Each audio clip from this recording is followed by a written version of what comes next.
के शुरुआत में दिखाया गया कि यहाँ इस दुनिया में पॉपुलेशन इतना ज्यादा मात्रा में बढ़ चुकी है कि गवर्नमेंट इस बात को लेकर काफी ज्यादा ही परेशान हो चुकी थी, क्योंकि इस दुनिया में रहने के लिए काफी कम जगह बची हुई थी। इसीलिए इस मैटर को सुलझाने के लिए गवर्नमेंट यह सोचने लग जाती है कि क्यों ना मार्स पर विजिट कर लिया जाए, उधर के एटमॉस्फेयर को देखा जाए कि क्या इंसान वहाँ जिंदा रह सकते भी हैं या नहीं। पता चलता है कि मार्स पर भेजने के लिए गवर्नमेंट और साइंटिस्ट मिलकर कॉकरोच को चुनाव करते हैं, क्योंकि कॉकरोच ही एक ऐसा जीव होते हैं जो सर्दी हो या गर्मी चाहे कैसी भी मौसम को आसानी से झेल लेते हैं और उन्हें बहुत ही आसानी से भेज भी दिया जाता है। दरअसल इस वक्त 2597 का टाइम दिखाया गया है, जहां पर हम एक लड़के और एक लड़की को देख पाते हैं, जिसमें लड़की का नाम नीना था और लड़के का नाम कुमाची। दरअसल दोनों डर कर भाग कर छुपने की कोशिश कर रहे थे, क्योंकि इस वक्त उनके पीछे पुलिस पड़ी हुई थी। उन दोनों पर किसी मर्डर का इल्जाम लगा दिया गया था। तभी इन्हें एक डॉक्टर पकड़ लेता है, जो कि वो गवर्नमेंट के लिए काम किया करता था।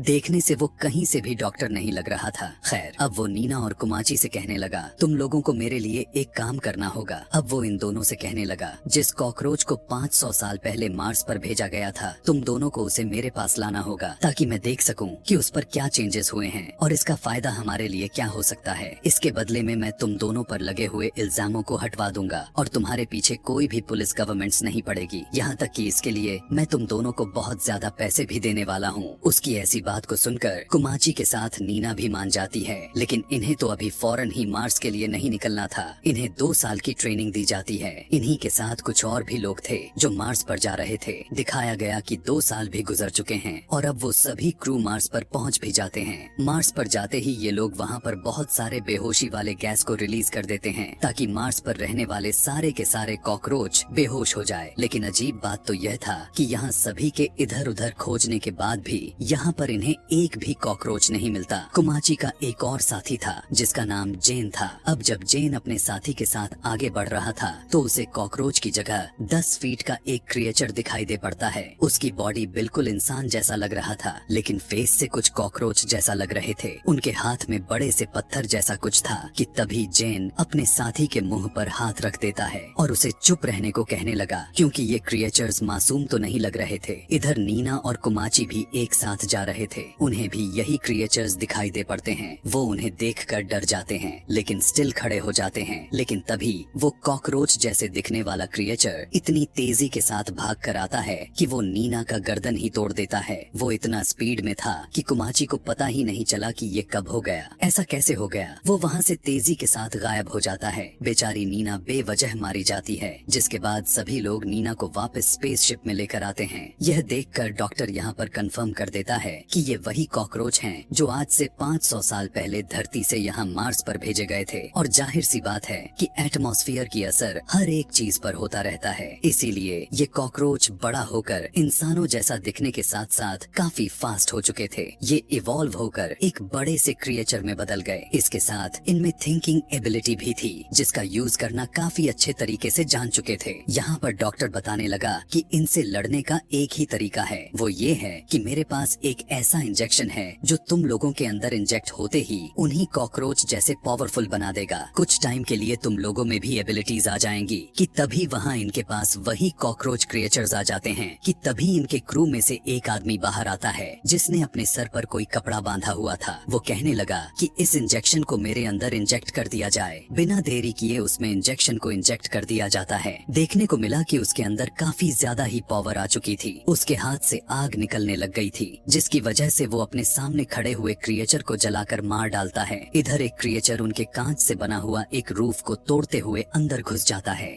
पलक झपकते ही वो वहाँ के 2 लोगों को मार डालता है। वो एक आदमी की गर्दन को उसके धड़ से अलग ही कर देता है। यह देखने के बाद कैप्टन को बहुत ही ज्यादा गुस्सा आ जाता है और वो भी उस इंजेक्शन को ले लेता है और बुलेट एंट में बदल जाता है। उसमें काफी पावर्स आ चुकी थी। अब वो क्रिएचर और ज्यादा लोगों को मार ना दे, इसीलिए वो उस क्रिएचर को चीर फाड़ कर मार डालता है। दिखाया गया कि वो कॉकरोच की आर्मी इनके स्पेसशिप की तरफ बढ़ने लग गए थे। अब इनका तादाद इतना ज्यादा मात्रा में हो चुका था कि इनका बचना काफी मुश्किल हो चुका था क्योंकि सभी के सभी पावरफुल थे। इसीलिए बचे हुए सभी क्रू यहाँ से निकलने का फैसला कर लेते हैं, लेकिन उन्हें पता चलता है कि इनके स्पेसशिप में एरर आ गया है और ये लोग वहाँ से भागने में नाकामयाब रह गए थे। तभी इन्हें याद आया कि हम पुराने स्पेसशिप से जा सकते हैं, तो क्यों ना उसमें जाया जाए। बिना देरी किए ये लोग उस स्पेसशिप की तरफ चल पड़ते हैं, लेकिन कुमाची को बिल्कुल भी अच्छा फील नहीं हो रहा था क्योंकि वो नीना को खो दिया था। सभी लोग उसे यहीं पर छोड़कर जा रहे थे, इसीलिए आखिरी बार मिलने के लिए कुमाची नीना के पास जाता है और कहने लगा कि मैं वापस जरूर आऊंगा और तुम्हें यहाँ से लेकर जाऊंगा। यहाँ पर हम देख पाते हैं कि नीना के बॉडी में कुछ चेंजेस आ रहे थे। यहाँ से सभी लोग निकल पाते, मगर अब बहुत देर हो चुकी थी। दरअसल इनके सामने कॉकरोच का पूरा ग्रुप खड़ा था और इन्हें हरा पाना बहुत मुश्किल हो चुका था कि तभी उनमें से एक और क्रू अपने अंदर इंजेक्शन को इंजेक्ट कर लिया और वो भी एक खौफनाक तरह के क्रिएचर में बदल गया। उसमें भी एक ऐसी एबिलिटी थी कि वो अपने मुंह से आग निकालता था। वो अपने मुंह से आग फेंकने लग जाता है, जिसकी वजह से वो सभी उनसे दूर चले जाते हैं। लेकिन उसके मुंह के आग खत्म होते ही वो कुछ दूरी पर ही रुक जाता है कि तभी सामने से उनकी और भी आर्मी आ रही थी। यह देखकर क्रू के दो लड़कियां खुद के अंदर इंजेक्शन को इंजेक्ट करती हैं और क्रिएचर में बदल जाती हैं। ये सभी उन क्रिएचर से लड़ने की बहुत कोशिश किए जा रहे थे, लेकिन उसमें बार बार नाकामयाब होते जा रहे थे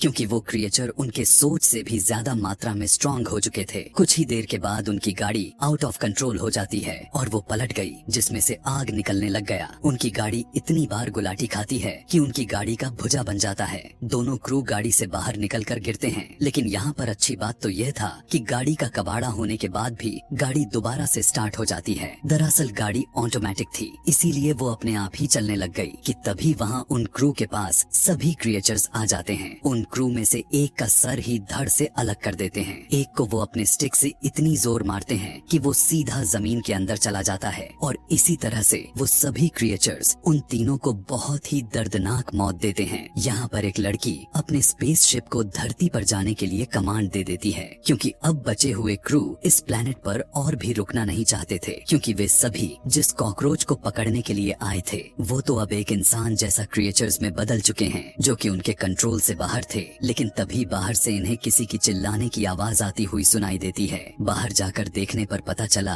कि इनके साथी अब मर चुके हैं, लेकिन वहाँ पर दो ही डेड बॉडीज थी। इन्हें अब कुछ पता नहीं था कि इनका तीसरा आदमी कहाँ गए। अब कुमाची को काफी गुस्सा आ जाता है। कुमाची, जेन और उसके साथ वाली लड़की तीनों यह देखने के बाद वो भी अपने अंदर इंजेक्शन को इंजेक्ट कर लेते हैं और उनमें भी एबिलिटीज का खून दौड़ने लग जाता है। मतलब कि वो भी अपना अपना एक पावरफुल रूप ले चुके थे, जिसके बाद वो अब उन क्रिएचर्स को मारने के लिए उनके बीच चले जाते हैं कि तभी हम देखते हैं कि कुछ क्रिएचर्स कैप्टन को मारने वाले थे कि तभी एक लड़की जिसे हमें लग रहा था कि क्रिएचर्स ने मार दिया और वो गायब हो चुकी थी, वो उनमें से एक क्रिएचर की बॉडी को बीच से चीरते हुए बाहर आती है और कैप्टन पर गन से शूट कर देती है। साथ ही वो अपने एक साथी पर पानी फेंकती है। यहाँ पर हमारे सामने एक राज खुलकर सामने आता है कि दरअसल ये दोनों लेडी डॉक्टर के लिए काम करती थीं। ये दोनों एक एक के बारे में डॉक्टर को बताती हैं। शायद हो सकता है कि ये एग इन्हीं क्रिएचर्स का हो कि तभी उसी एग में से दो क्रिएचर्स बाहर निकल कर आते हैं और तभी स्पेसशिप भी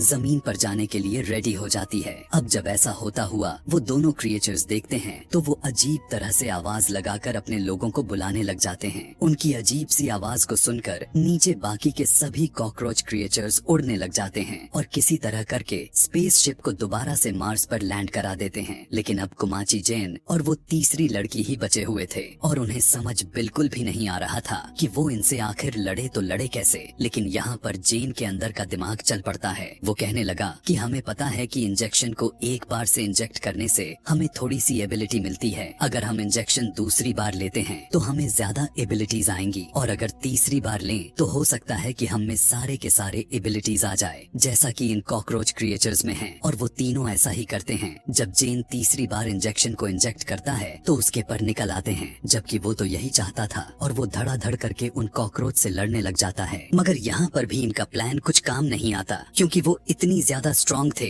कि वे उन्हें हरा ही नहीं पा रहे थे। यह देखते हुए जेन चौथी बार खुद के अंदर इंजेक्ट करता है। ऐसा करते ही वो एक मॉन्स्टर में बदल जाता है और जाहिर सी बात थी कि उसमें पावर्स भी उतने ही होंगे। लेकिन काफी ज्यादा टाइम हो जाने के बाद जब वो उन क्रिएचर्स को नहीं हरा पाता तो वो काफी ज्यादा थक जाता है। तभी कुमाची आगे आ गया और कहने लगा कि मैं इन्हें हराऊंगा और उनसे लड़ने लग जाता है। कुमाची उनमें से एक क्रिएचर के पास जाता है तो वो क्रिएचर कुमाची को ही पकड़ लेता है और उसे जान से मारने वाला होता है कि तभी उसकी नजर आसमान में पड़ती है, जो कि वो चीज उड़ते हुए इनकी तरफ आ रही थी। दरअसल ये कोई फीमेल फेरी लग रही थी जिसके आसपास से गोल्डन डस्ट गिर रहे थे, लेकिन पता चला कि ये कोई और नहीं बल्कि नीना थी, जो अपने इस रूप में आ चुकी थी। यानी उस टाइम वो मरी नहीं थी बल्कि उसे तो वापस आना ही था। यह देखने के बाद तो कुमाची काफी खुश हो जाता है और नीना की तरफ बढ़ ही रहा था कि तभी क्रिएचर्स को समझ में आ जाता है कि ये उड़ने वाली चीज काफी ग्लो कर रही है, इसीलिए हो सकता है कि जब इस पर शूट किया जाए तो ये ब्लास्ट हो और ये मर जाए। तब वो जालिम क्रिएचर इसी तरह करता है। जैसे ही वो उस पर शूट किया तो यहाँ पर बहुत ही बड़ा धमाका होता है और नीना फिर से गायब हो जाती है, लेकिन कुमाची भी उसी जगह पर था जिससे वो मर सकता था। इसीलिए यह देखते हुए जेन कुमाची को बचा लेता है और कुमाची नीना को आवाजें लगाते रह जाता है कि वो उसके इतने करीब रहने के बाद भी वो उसे नहीं बचा सका। कुमाची नीना को काफी पसंद किया करता था, इसीलिए अब वो उसे मरता हुआ देखकर काफी ज्यादा दुखी हो जाता है। धमाके की वजह से कुमाची बेहोश हो गया था और अगले ही पल जब उसे होश आया तो देखता है कि जेन उसके सामने है, लेकिन अब वो एक पूरा का पूरा क्रिएचर में बदल चुका था। यह देखने के बाद भी कुमाची धरती पर वापस चलने के लिए कहता है, लेकिन जेन कहने लगा कि नहीं, मैं अब मार्स का ही एक क्रिएचर बन चुका हूँ, मेरा जमीन पर जाना ठीक नहीं है, इसीलिए मेरे दोस्त मुझे यहीं पर अब रहना होगा। मैं नहीं चाहता कि मेरी वजह से किसी को कोई भी दिक्कत हो, तुम जाओ, मैं तुम्हें हमेशा याद रखूंगा। कुमाची ऐसा करना चाहता तो नहीं था, लेकिन क्या करे, वो भी मजबूर था। वो बहुत दुखी हो चुका था। वो सोचने लगा